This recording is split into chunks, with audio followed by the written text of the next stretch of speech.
الحمد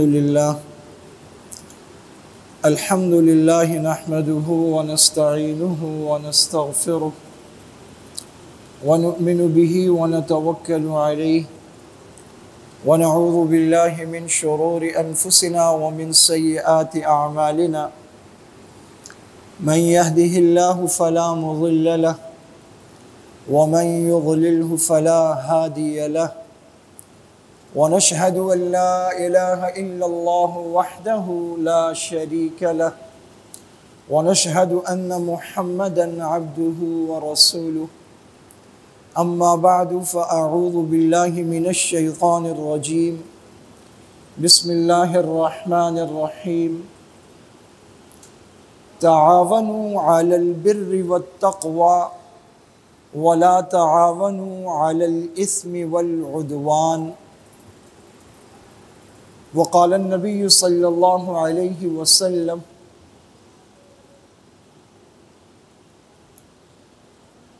الصلوات الخمس والجمعة إلى الجمعة والرمضان إلى الرمضان مكفرات ما بينهن إن اجتنبت الكبائر او کما قال علیہ الصلاۃ والسلام۔ درود شریف پڑھ لیجئے۔ اللہم صل علی سیدنا و مولانا محمد وعلی آل سیدنا و مولانا محمد وبارک وسلم وصلی علیہ۔ اللہ جل شانہ نے انبیاء علیہم الصلاۃ والسلام کو بھیجا اور شریعت مطہرہ کو انسانی تعلیم و تربیت اور اس کی ترقی کے لیے اتارا۔ شریعت اسلامیہ دو چیزوں کی کفیل بن کر آتی ہے، ایک اس میں اوامر ہیں، ایک نواہی ہے، کچھ احکامات ہیں اور کچھ چیزوں سے روکا گیا ہے۔ شریعت اسلامیہ جن کاموں کا حکم دیتی ہے اسے معروف کہتے ہیں اور جن کاموں سے روکتی ہے اسے منکرات کہتے ہیں۔ وہ تمام اچھے کام جن کا حکم شریعت دیتی ہے جب عملی طور پر پریکٹیکلی انسان ان کو کرتا ہے تو اسے بر کہتے ہیں، نیکی۔ اور وہ تمام برے کام جو شریعت اسلامیہ کرنے سے منع کرتی ہے جب انسان ان کو عملی طور پر چھوڑ دیتا ہے تو اسے تقویٰ کہتے ہیں۔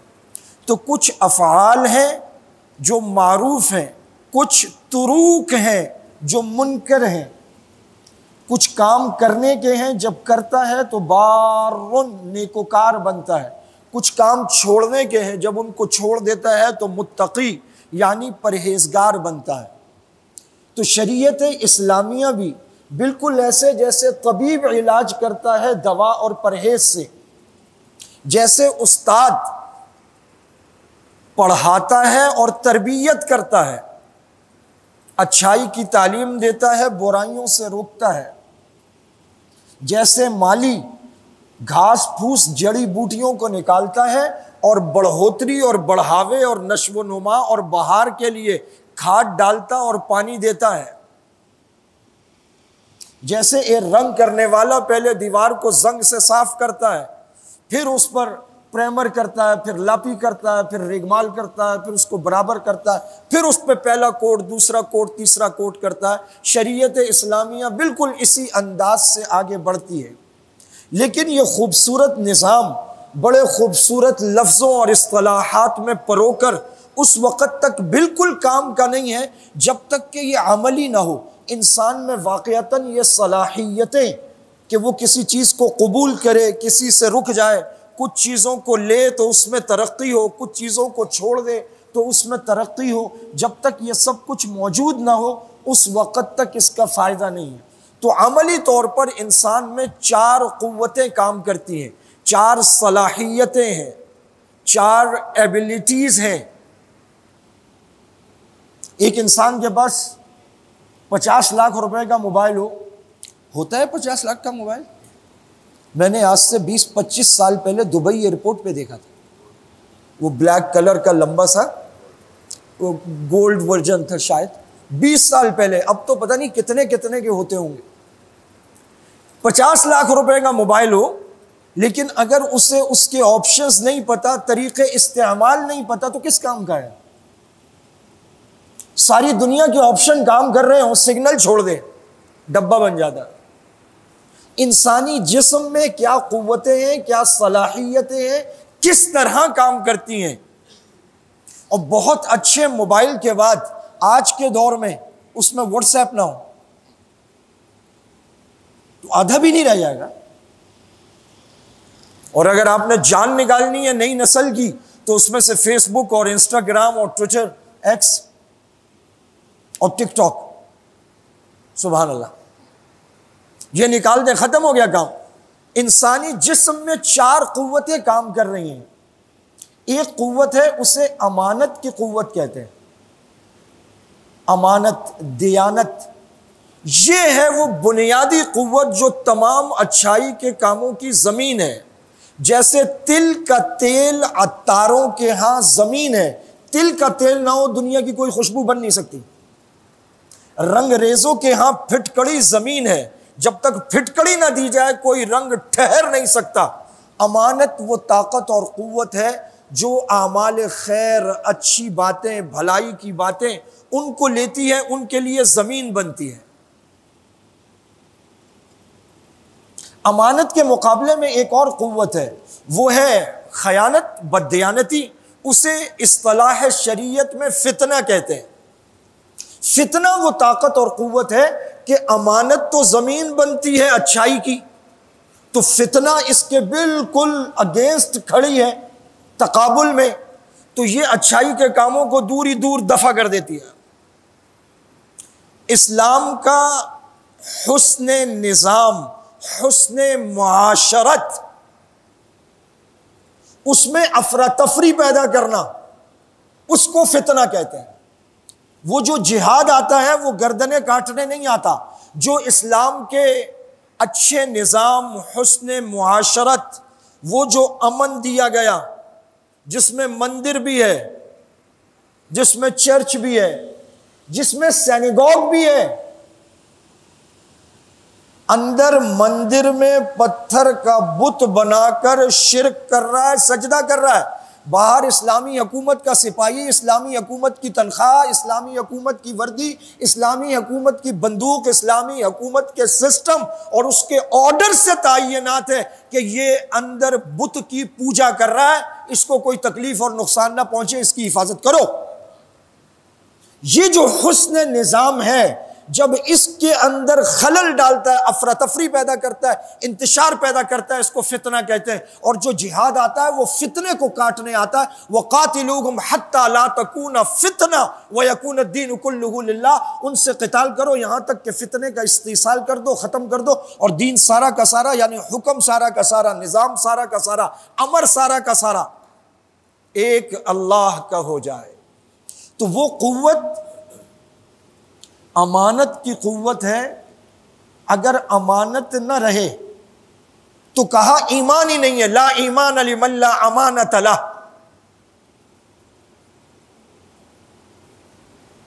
آپ صلی اللہ علیہ وسلم اعلان نبوت سے پہلے بھی جو صفت سب سے زیادہ بڑھی ہوئی تھی وہ امانت کی تھی۔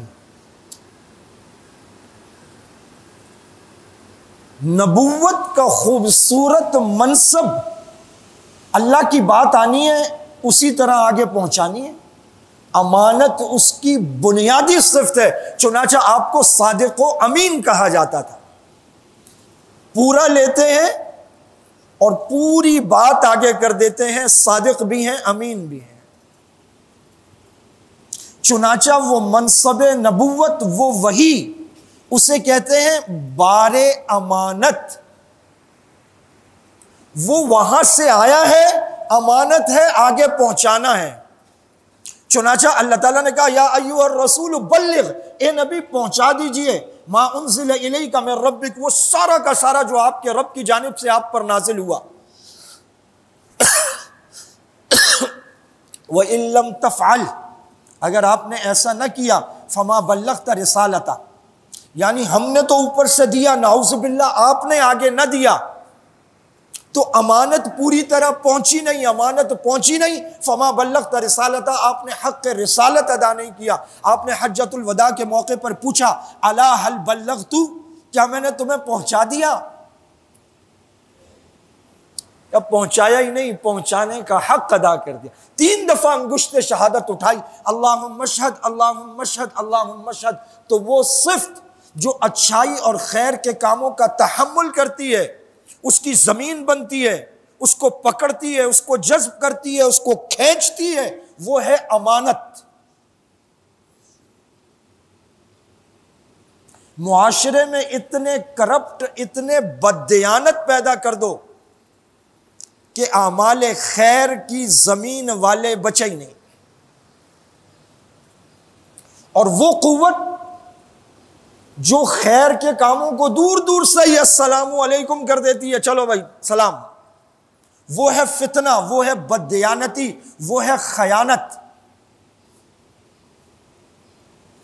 تو ہونا یہ چاہیے کہ وہ افعال خیر جن کو معروف کہتے ہیں، جن کا کرنا بر نیکی ہے، جن کو قبول کرنے کی طاقت امانت ہے، اسلام ایسا نظام لائے کہ امانت کی طاقت کو طاقتور کرے، امانت کی صلاحیت کو بچائے، امانت کی قوت میں اضافہ کرے،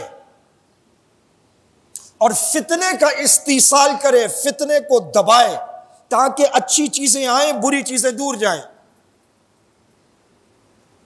تو یہ تو ہو گیا معروف، جس کا حکم دیا جاتا ہے اس کی زمین بنتی ہے امانت۔ دوسری چیز ہے منکر، بری باتیں، جن کو پریکٹیکلی چھوڑنا کہلاتا ہے شریعت میں تقوی۔ ان کے لیے ایک زمین ہے، وہ زمین حیا، حیا، حیا۔ آپ صلی اللہ علیہ وسلم نے فرمایا الحیاء کلہ خیر، حیا ساری کی ساری خیر ہے۔ الحیاء شعبۃ من الایمان، حیا ایمان کا شعبہ ہے۔ حیا وہ زمین ہے جو برائی کے کاموں پر سکڑتی ہے، انقباض پیدا ہوتا ہے، طبیعت اس سے رکتی ہے، خجالت پیدا ہوتی ہے، جھجک پیدا ہوتی ہے، ہیزیٹیشن پیدا ہوتی ہے، وہ دور ہوتا ہے۔ وہ حیا کی طاقت اور قوت ہے۔ حیا بیماری نہیں ہے، یہ بہت شائع ہے۔ یہ لڑکیوں سے آنکھ اٹھا کے بات نہیں کر سکتا، لڑکیاں ہاتھ آگے بڑھائیں تو بالکل سمٹ جاتا ہے، یہ بیماری نہیں ہے۔ یہ مغرب میں بیماری ہو سکتی ہے، یہ مشرق میں، یہ اسلام میں محبوب ترین چیز ہے۔ ساری زندگی آپ حضرات نے احادیث سنی، تعلیم سنی، خطبے سنے۔ ایک بات عرض کرنے جا رہا ہوں، یقیناً کئی سنی ہوگی، یاد آ جائے گی۔ صحابہ کرام کہتے ہیں آپ صلی اللہ علیہ وسلم حیا میں کنواری لڑکیوں سے بھی بڑے ہوئے تھے۔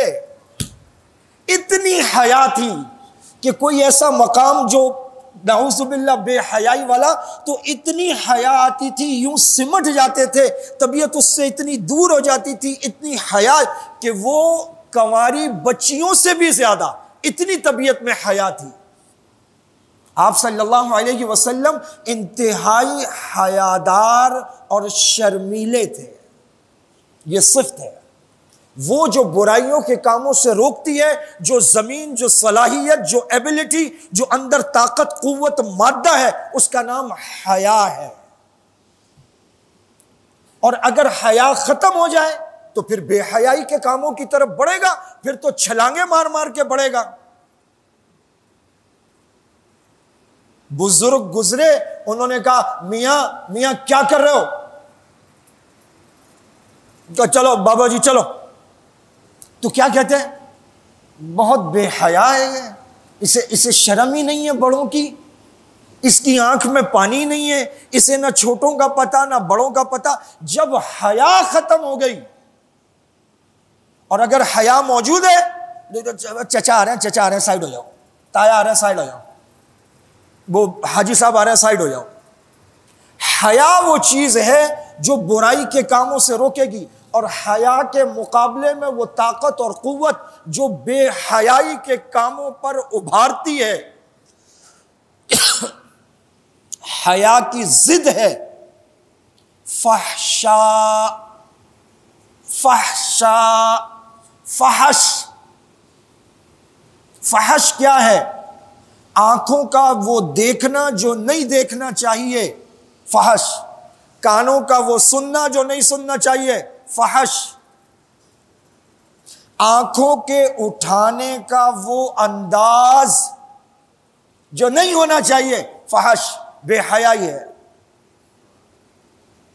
تو حیا کی طاقت کو طاقتور کرنا اور بے حیائی کو دور کرنا، پریکٹیکلی کوئی ایسا نظام اسلام کو لانا چاہیے جو عملی طور پر وہ لائے، ہوتا ہوا دکھائے، جس سے حیا طاقتور ہو، جس سے بے حیائی دور ہو۔ جب حیا ہوگی تو تقوی کی طرف جائے گا، برائی کے کاموں سے رکے گا، اور جب بے حیائی ہوگی تو ہر برے کام پہ چھلانگ مار مار کے چڑھے گا۔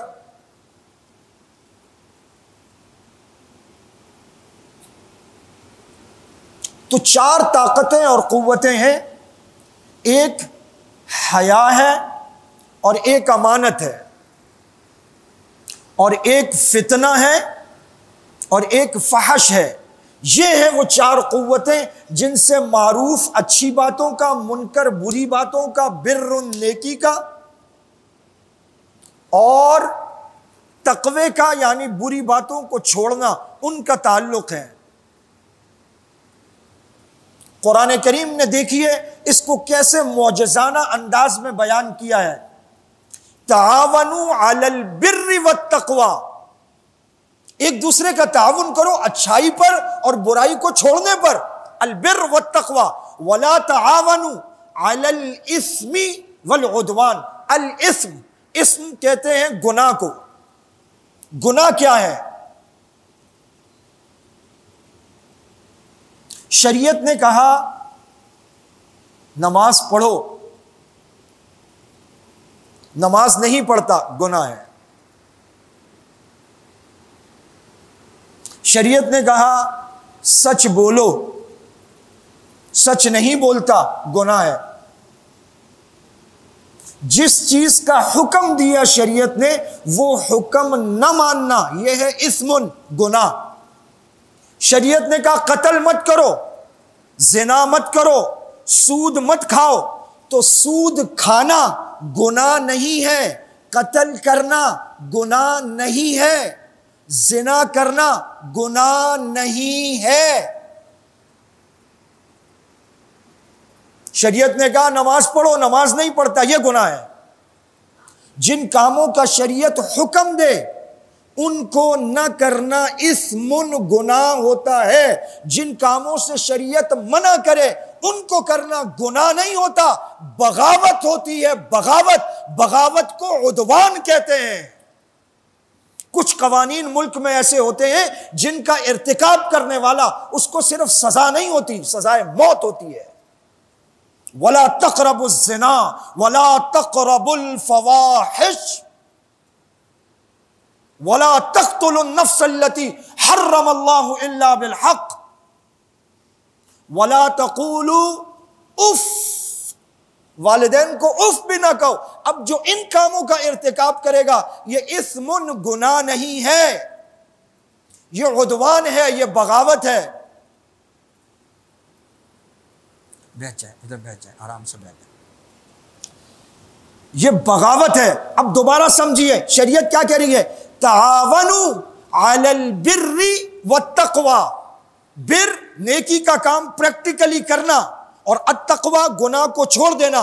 تعاونوا علی البر والتقوی ولا تعاونوا علی الاثم والعدوان، نہ گناہ کے کام پر ایک دوسرے کا تعاون کرو اور نہ بغاوت کے کام پر ایک دوسرے کا تعاون کرو۔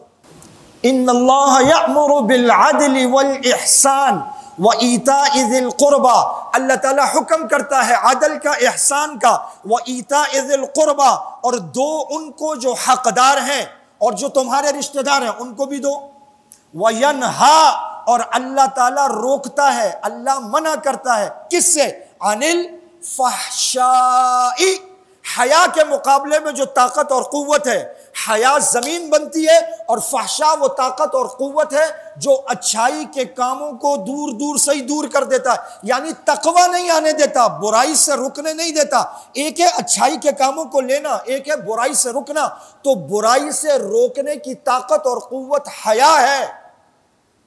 معاشرے کا پورا نظام بناؤ، پہلے مرحلے پر حیا کو قتل کرو۔ مخلوط نظام تعلیم لاؤ، اسکرٹ لاؤ، مخلوط محافل کراؤ، کنسرٹ کراؤ، میوزک کراؤ، وہ سارے کے سارے معاملات کراؤ جس سے معاشرے میں بے حیائی پھیلے۔ بڑے بڑے بورڈز لگاؤ، بڑی بڑی تصویریں لگاؤ، خواتین کو لے کے پکوڑے بیچو، سموسے بیچو، آئل بیچو۔ درود شریف پڑھ لیں، اللہم صلی علی سیدنا محمد وعلی آل سیدنا و مولانا محمد وبارک وسلم وصلی علیہ۔ تو 4 طاقتیں اور قوتیں ہیں، ایک حیا ہے اور حیا کے مقابلے میں فحش، اور ایک امانت ہے، امانت کے مقابلے میں فتنہ، بددیانتی اور خیانت۔ تو ایک طرف معروف اور منکر، بر اور تقوی، امانت اور فتنہ، حیا اور فحش۔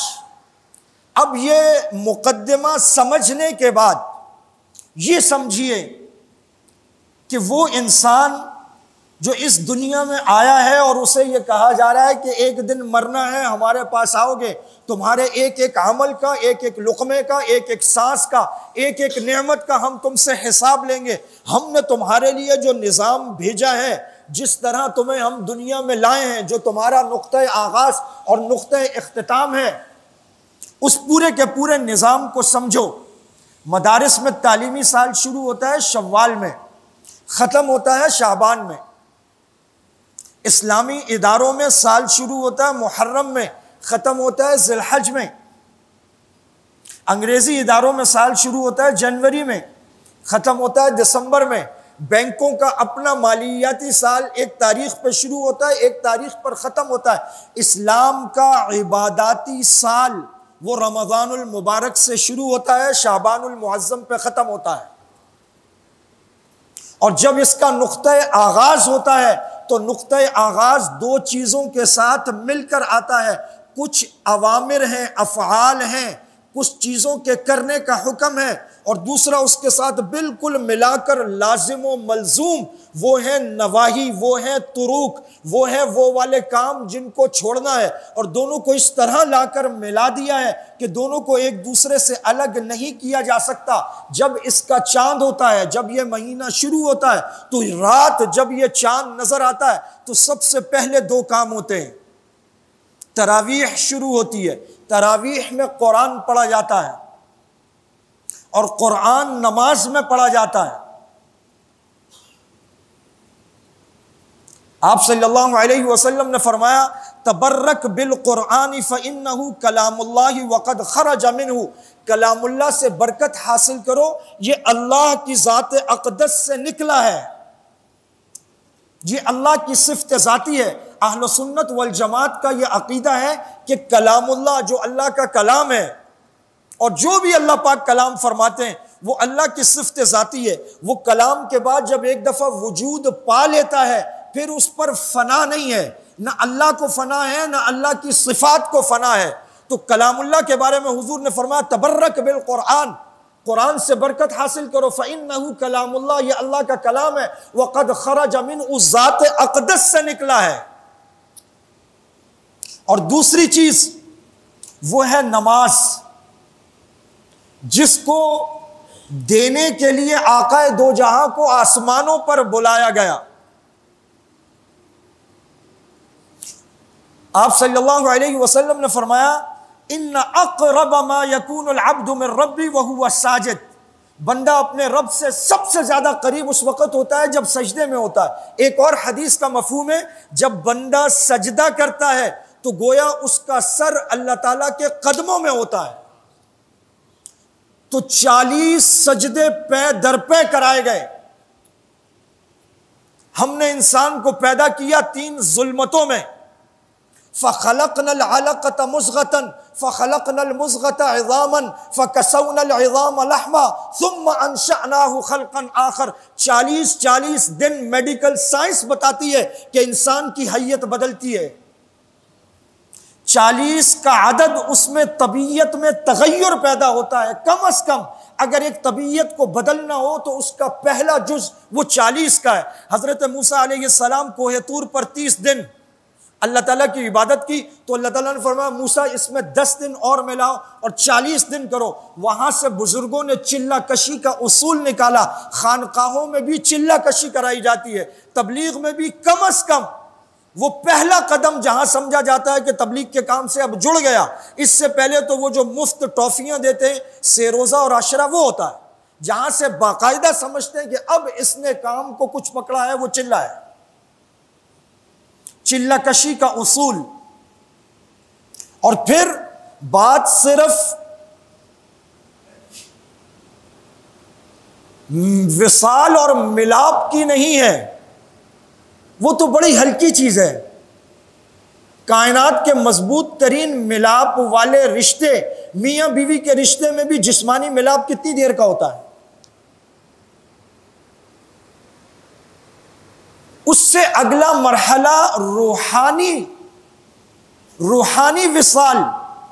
یہ روحانی وصال سے بھی بڑا ہوا ہے. بادشاہ کے دربار میں وصول تو مزدور اور چرواہے اور عام آدمی کو بھی ہو سکتا ہے، لیکن قبول وہ وزیر اعظم اور امراء کو ہوتا ہے. وہاں تو وہ صرف سنتا اور آرڈر دیتا ہے، لیکن پوچھتا کس سے ہے، یہ کریں یا نہ کریں، یہ اچھا ہے یہ برا ہے، یہ قبول ہے. آپ صلی اللہ علیہ وسلم نے فرمایا جب بندہ نماز میں کھڑا ہوتا ہے اور وہ کہتا ہے الحمدللہ رب العالمین، اوپر سے جواب آتا ہے حمیدنی عبدی الرحمن الرحیم اثنا علی عبدی مالکی یوم الدین مجدنی عبدی اہدنا الصراط المستقیم وَلِعَبْدِ هَذَا مَا بَيْنِي وَبَيْنَ عَبْدِي، یہ میرے اور میرے بندے کے درمیان ہے. اِهْدِنَا الصِّرَاطَ الْمُسْتَقِيمِ.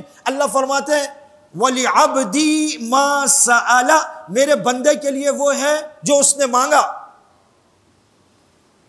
تو وہ ملاپ سے، وصول سے وصل، اور ایسا وصل کہ اب جدا نہیں ہے.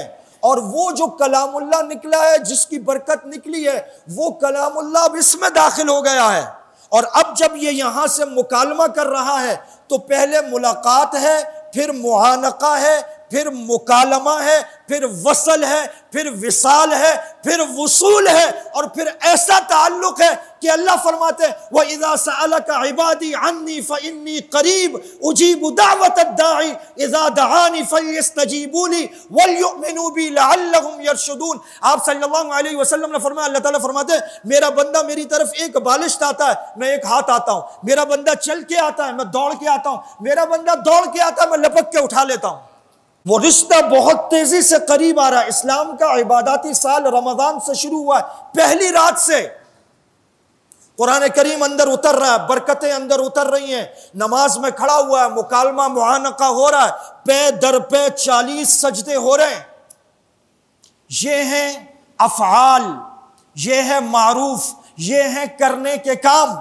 لیکن دیوار پہ سیم چڑھا ہوا ہے، لوہے پہ زنگ چڑھا ہوا ہے، کپڑے پہ داغ لگا ہوا ہے، باغ میں ساری جڑی بوٹیاں اور گھاس پھوس ہے، اندر حب باہ باہ باہ. یہ لڑکی، یہ عورت، یہ ایکٹریس، اس کے جسمانی خد و خال، ہوس، جنس، شدت، شہوت، حب باہ. اور اس کے ساتھ کیا ہے؟ جاہ، منصب، الگ نرالا منفرد. 36 آدمی آگے 10 پیچھے. ہائی روف نہیں، کار نہیں، ایس یو وی نہیں، ڈبل کیبن اور فارچونر، ڈبل کیبن نہیں، بلٹ پروف نہیں. ایک آگے ایک پیچھے، ایک نہیں 4 آگے 4 پیچھے. اچھا 4 آگے 4 پیچھے نہیں، دروازہ بھی کوئی کھولے، اچھا دروازہ کھل کے کارپٹ بھی کوئی بچھا دے، حب باہ حب جاہ، دو بڑے مسائل ہیں، ایک پیٹ ہے، ایک پیٹ کے نیچے کا گرنیٹ ہے، ایک کی بھوک مٹاؤ دوسرے کی بھوک جاگ اٹھتی ہے۔ دونوں طرف سے پلٹ کے دیکھ لیں، ایک کی بھوک مٹاؤ دوسرے کی بھوک جاگ اٹھے گی، پیٹ کی مٹاؤ جاگ اٹھے گی، اس کی مٹاؤ پیٹ کی جاگ اٹھے گی۔ اسی سرکل میں پورا ہو رہا ہے یہ انسان۔ تو رات میں معروف ہے، رات میں کرنے کے کام ہے، رات میں ہو رہا ہے تحلیہ بھرنا، اور دن میں کیا ہو رہا ہے؟ تخلیہ، خالی کرنا۔ یہ جڑی بوٹیاں، یہ گھاس پھوس اکھاڑو، باہر نکالو، جا کے مسائل نکالو، باہ کے مسائل نکالو۔ یہ پیٹ بھرتا ہے تو ہرا ہرا سوچتا ہے، بھوکا کر دو۔ عورت کے قریب مت جاؤ، مقاربت بھی مت کرو، بات چیت بھی مت کرو، گپ شپ بھی مت کرو، جتنا ناجائز ہے سارا چھوڑ دو، اور جو جائز ہے، کھانا جائز چھوڑ دو، پینا جائز چھوڑ دو۔ زبان تمہاری ہے، عام دنوں میں بھی اس پہ پابندیاں ہیں، تم سے ہو نہیں پائی۔ آج تم آئے ہو کاکول اکیڈمی سینٹر، بالکل نظروں کے نیچے، الصوم لی، روزہ میرے لیے ہے، وانا اجزی بھی، اس کی جزا میں خود دوں گا۔ تمہیں کوئی چھیڑے، کوئی گالی دے، اس کو بولو میرا روزہ ہے، میں یہ کام نہیں کروں گا۔ روزہ ایک ڈھال ہے، جب تک کہ وہ اسے پھاڑ نہ ڈالے۔ الصوم جنۃ، روزہ ڈھال ہے، لیکن دو دشمن ہیں، ایک دشمن ہے نفس جو نادان دشمن ہے، ایک بڑا دانا، بڑا چالاک، بڑا عیار دشمن ہے، وہ شیطان ہے۔ وہ باہر سے عیار ہے، یہ اندر سے عیار ہے۔ وہ اس لحاظ سے شاطر ہے کہ اسے معلوم ہے میں دشمن ہوں، یہ اس لحاظ سے نادان ہے کہ اپنی طرف سے دوستی کر کے تھوڑا سا اور سو جا، ابھی ٹائم باقی ہے۔ لیکن اس کو الٹا کریں، اگر چال کی بات ہے تو چال میں ان کید الشیطان کان ضعیفا، شیطان بڑا کمزور ہے، نفس اس سے کہیں زیادہ عیار مکار چال باز ہے۔ دونوں مل کے گراتے ہیں، زیر کر لیتے ہیں، چاروں شانے چت کر دیتے ہیں۔ اسلام کا عباداتی سال رمضان شروع ہو رہا ہے، فرمایا صفدت الشیاطین ومردت الجن، بند کرو یہ شیاطین، اب میں کھڑا ہوں اپنے بندے کے ساتھ، اور یہ جو پیٹ بھرتا ہے اس کو بند کر دو، یہ کھانے پینے، اس کو رکھو سارا دن بھوکا۔ باہ کے مسائل ہوں، جاہ کے مسائل ہوں، باہر کا دشمن ہو، اندر کا دشمن ہو، سنو نفل کا فرض دوں گا، سنو فرض کا 70 گنا دوں گا، سنو جہنم کے دروازے بند ہیں، سنو جنت کے سارے دروازے کھلے ہیں۔ اور منادی الخیر اقبل، ایک آدمی آواز لگاتا ہے، وہ کہتا ہے اے خیر کے طالب آگے آ جا، اے بدی کے طالب رک جا۔ وہ ٹھیکہ الگ ہے، وہ دہاڑی الگ ہے۔ اس کے علاوہ بھی آپ اٹھ کر آتے ہیں، کاریگر کام کر رہے ہیں، بھائی پانی پیو گے، بھائی چائے پیو گے، ہمارے ہاں یار بریانی بڑی اچھی ملتی ہے، منگوا دوں، اور بیٹھو یار تھوڑا کھانا وانا کھا کے جاؤ، ماشاءاللہ بہت اچھا کام کر رہے ہو۔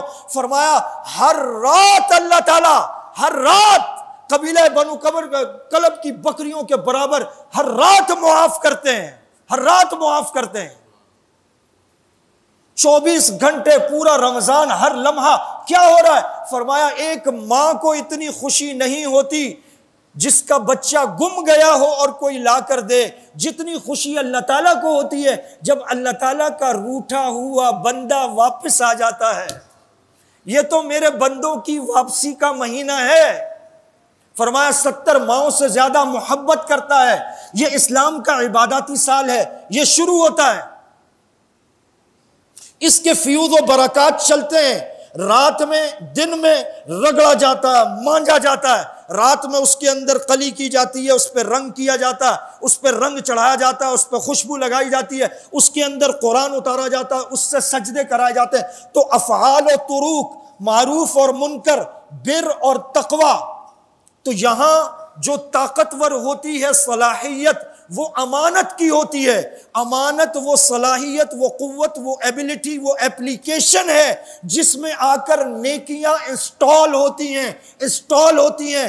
روزے میں سب سے بڑی طاقت اور قوت جو سب سے زیادہ طاقتور ہوتی ہے وہ کیا ہے؟ آپ 1000 دفعہ کہتے رہے میرا روزہ ہے، آپ کو باتھ روم جانے سے کوئی روک سکتا ہے؟ پی لیں پانی. واش روم جانے سے کوئی روک سکتا ہے؟ کمرے میں آپ اکیلے ہیں، گھروں میں آپ اکیلے ہیں، دنیا میں کہیں جا کے آپ پانی پی لیں، پانی پینا. یہ پورا روزہ جو طاقت اور قوت بچاتی ہے اس کا نام کیا ہے؟ امانت. امانت امانت یہ ہے وہ طاقت اور قوت جس کو بنانے کے لیے روزہ آتا ہے. اور وہ چیز جس سے روزہ بچتا ہے جو دور، وہ ہے خیانت، بددیانتی.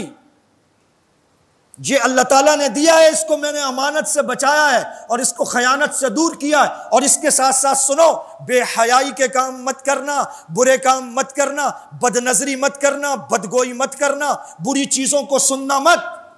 حیا کی طاقت اور قوت کو طاقتور کیا جا رہا ہے. اتنا طاقتور وہ جس کا قرب صرف حلال نہیں ثواب ہے، جس کا قوت امت محمدیہ میں افضل ہے. وہ شادی جس کا ذکر کرتے ہوئے اللہ کہتے ہیں مثنا و ثلاث و رباع. وہ تعلق بھی چھوڑ دو. سنو، جسمانی تعلق چھوڑو، کھانا چھوڑو، پینا چھوڑو، لوگوں کا دھیان چھوڑو. میرے بندو مجھ سے محبت کرو، میرا دھیان کرو، میری بات کرو، مجھے سوچو، میرا کلام پڑھو، مجھے سجدے کرو، میری طرف توجہ رکھو. میں تم سے محبت کرتا ہوں، تم مجھ سے محبت کرو. یہ پورا سال چلتا رہتا ہے. آپ صلی اللہ علیہ وسلم نے فرمایا رمضان اگرچہ 29 دن کا ہو لیکن اللہ تعالیٰ ثواب 30 دن کا ہی دیتے ہیں. اس کے ساتھ پھر ایک قانون لگتا ہے، من جاء بالحسنہ فلہ 10 امثالھا. جو نیکی لاتا ہے اس کو 10 گنا ملتا ہے. 30 کو 10 سے ضرب دیا 300 ہو گیا. پھر تم نے یہ پورا کیا، اللہ فرمایا یہ جو رات ہے یہ لیلۃ الجائزہ، انعام والی رات ہے، اس میں سارے ہی بخشے جاتے ہیں جنہوں نے ان 2 آداب کے ساتھ رمضان کو پورا کیا ہوتا ہے. کہ یا رسول اللہ یہ چاند رات ہے، چاند رات میں بخشے جاتے ہیں، یہ لیلۃ القدر کے علاوہ ایک رات ہے؟ فرمایا ہاں، یہی تو طریقہ ہے کہ جب مزدور مزدوری کر لیتا ہے تو پھر اسے اس کی اجرت دی جاتی ہے. فرمایا لیلۃ الجائزہ، وہ چاند رات جو بازاروں میں ضائع ہوتی ہے، وہ اتنی قیمتی رات ہے کہ 30 دنوں کے بعد، 29 دنوں کے بعد وہ تو مزدوری والی، وہ تو انعام والی، وہ تو سرٹیفکیٹ والی رات ہے. پھر عید دی، ہم نے مال دیا، ہم نے 2 گانا مزید ادا کیا. یا اللہ آپ کا شکر ہے، آپ نے سی وی قبول کی، آپ نے لیٹر قبول کیا، آپ نے بلوایا، آپ نے جاب دے دی، اپنے بندوں میں شامل کر لیا، اور پھر باقاعدہ ٹریننگ شروع ہو گئی اور ٹریننگ لگے ہوئے ہیں اور یہ ہو گیا. اور اگلے دن الحمدللہ مٹھائیاں بٹ رہی ہیں، عید آ گئی. فرمایا سنو 6 دن اور روزے رکھو. اس 6 کو 10 سے ضرب دو 60 ہوں گے. اور جو ہجری قمری اسلامی سال ہے وہ 360 دن کا ہوتا ہے. 6 روزے اور رکھو. جس نے من صام رمضان ثم اتبعه 6 من شوال فكأنه صام الدهر. جس نے رمضان کے روزے رکھے اور اس کے بعد اس نے شوال کے 6 روزے رکھے، وہ ایسا ہے جیسے اس نے ساری زندگی روزے رکھے. رمضان کے 30، 300، شوال کے 6، 60، 10 سے ملے گا نا، 360 ہو گئے. کأنہ صام الدہر، یہ سال اب چلتا چلا جا رہا ہے. اب آخری مہینہ آیا اسلامی عباداتی سال کا، شعبان المعظم. یہ زندگی ہم نے کیوں دی؟ یہ زندگی ہم نے دی وما خلقت الجن والانس الا لیعبدون، انسان اور جن تاکہ وہ اللہ کی عبادت کریں. عبادت ختم، زندگی ختم، سانس ختم، زندگی آمد برائے بندگی، زندگی بے بندگی، شرمندگی. یہ ہے شعبان آخری مہینہ. شب برات، اس سال یہ ختم، اس سال رزق ختم، زندگی ختم، سانس ختم، شروع ہو تو قرآن سے، عبادات سے، روزے سے، اور جب ختم ہو جہاں اعمال ختم، اس سال اس کا رزق ختم۔ اعمالنا اعمارنا، ہماری زندگیاں اصل میں وہ ہمارے اعمال ہیں، یہ اعمال ہیں جو ہمیں یہاں سے لے کر اوپر جانے۔ آپ صلی اللہ علیہ وسلم نے فرمایا، عبداللہ ابن عباس کی حدیث ہے، قیامت کے دن قرآن شفاعت کرے گا، وہ کہے گا یا اللہ رمضان کے مہینے میں نے اس کو راتوں میں سونے سے روکے رکھا، اس کے حق میں میری شفاعت قبول کریں۔ تو فرمایا قرآن تو اللہ کی صفت ذاتی ہے، یعنی اللہ کا اپنا جز ہے، گویا اللہ کا ایک حصہ، ایک جز، ایک پارٹ پورے کل سے درخواست کر رہا ہے، تو خود اپنی سفارش تو واپس نہیں کی جا سکتی، فرمایا مغفرت ہو کے رہے گی۔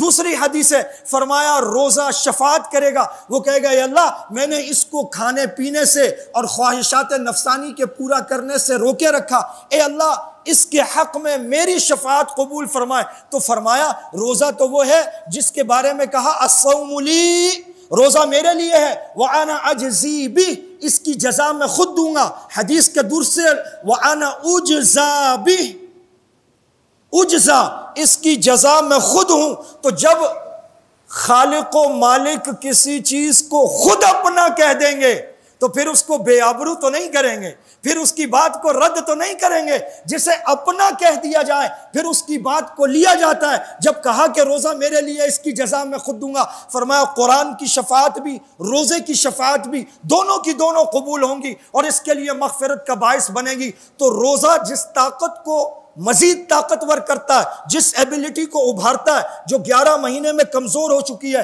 وہ ہے امانت، جس کے ساتھ روزہ پورا ہوتا ہے، اور جس کو دور بھگاتا ہے وہ اس کے مقابلے میں بددیانتی اور خیانت اور فتنہ ہے، وہ فتنے کو دور کر دیتا ہے۔ اور وہ چیز جس سے انسان تقوی اختیار کرتا ہے، برائی کے کاموں سے بچتا ہے، اس طاقت اور قوت کا نام حیا ہے۔ آپ نے فرمایا اذا فاتک الحیا فافعل ما شئت، جب تیری حیا مر جائے نا پھر جو چاہے کرتا کر۔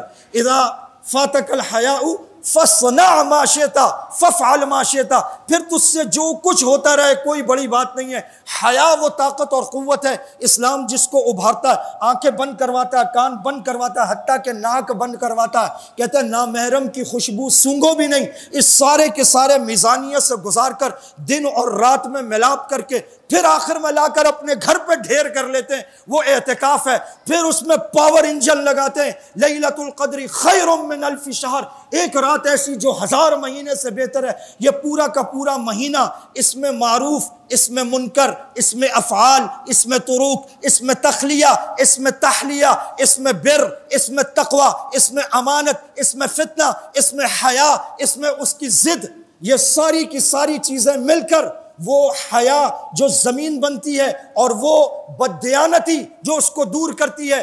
فرمایا ان الصلاۃ تنہا عن الفحشاء والمنکر، یہ فحشا سے اور منکر سے، بری باتوں سے تمہیں بچاتی ہے۔ تو نماز ہے، قرآن ہے، روزہ ہے، یہ عملی طور پر انسان کی برائیوں کو ختم کر کے اسے اچھائیوں اور نیکیوں پر ابھارنے اور طاقتور کرنے کے لیے آتا ہے۔ اسی لیے ہر سال آتا ہے، سال میں ایک مرتبہ رائیونڈ والے بھی چلے پہ بلاتے ہیں، سال میں ایک مرتبہ پیر صاحب بھی سالانہ عرس پہ بلاتے ہیں، سال میں ایک مرتبہ کم از کم فیملی کا گیٹ ٹوگیدر بھی رکھتے ہیں۔ اللہ میاں کہتے ہیں میرے بندو تمہارے لیے میں ہر سال رمضان اتارتا ہوں، آؤ مجھ سے قرب کی باتیں کرو، آؤ جہنم سے دور ہو جاؤ، آؤ جنت کے قریب ہو جاؤ، آؤ میری محبت کے جام پی لو، آؤ قرآن پڑھو، آؤ نمازیں پڑھو، آؤ نفس کے حب جا، حب با، اس کے رذائل، اس کی برائیاں، ان سب کو چھوڑ کر میری بارگاہ میں کھڑے ہو جاؤ، اور پھر اس کی برکتیں پورا کا پورا سال چلتی چلی جائیں گی۔ اس طرح ہر سال رمضان آئے گا، اور پھر ایک رمضان ایسا آئے گا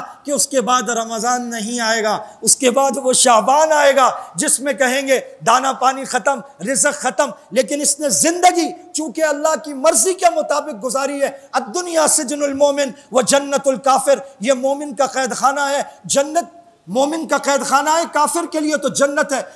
مومن کے لیے کیا بشارت ہے؟ فرمایا مومن کے لیے بشارت ہے جس دن وہ اپنے رب سے ملے گا، قبر کہے گی آہ تیرا انتظار تھا، آج تو میری خوش اخلاقی دیکھے گا، فرشتے خوشبو کی طرح لے جائیں گے، اللہ کی بارگاہ میں پیش کریں گے۔ اللہ سے ملاقات اس کا سب سے خوبصورت، سب سے بہترین لمحہ ہوگا، کیونکہ اس کے بعد نہ کوئی پابندی، نہ کوئی اور بات، اب صرف مزے ہی مزے، رب چاہی گزار کر آیا ہے، اب اس کو من چاہی ملے گی۔ ہائے ہائے، جوان تو جو آئیں سو آئیں، وہ تو آنا ہی چاہیے، لیکن کتنا افسوس ہے ان پر جو قبر میں ٹانگیں لٹکائے بیٹھے ہوں، پھر بھی ان کو رب سے ملاقات کا شوق نہ ہو۔ اللہ رب العزت مجھے اور آپ کو اپنی ملاقات کا شوق عطا فرما دے۔ اللہ تعالیٰ مجھے اور آپ کو تقوی عطا فرما دے۔ اللہ تعالیٰ رمضان کی قدر عطا فرما دے۔ اللہ تعالیٰ قرآن کریم کو سینوں میں اتارنے والا، پڑھنے والا اور اس کی برکات کو سمیٹنے والا بنا دے۔ وآخر دعوانا ان الحمد للہ رب العالمین۔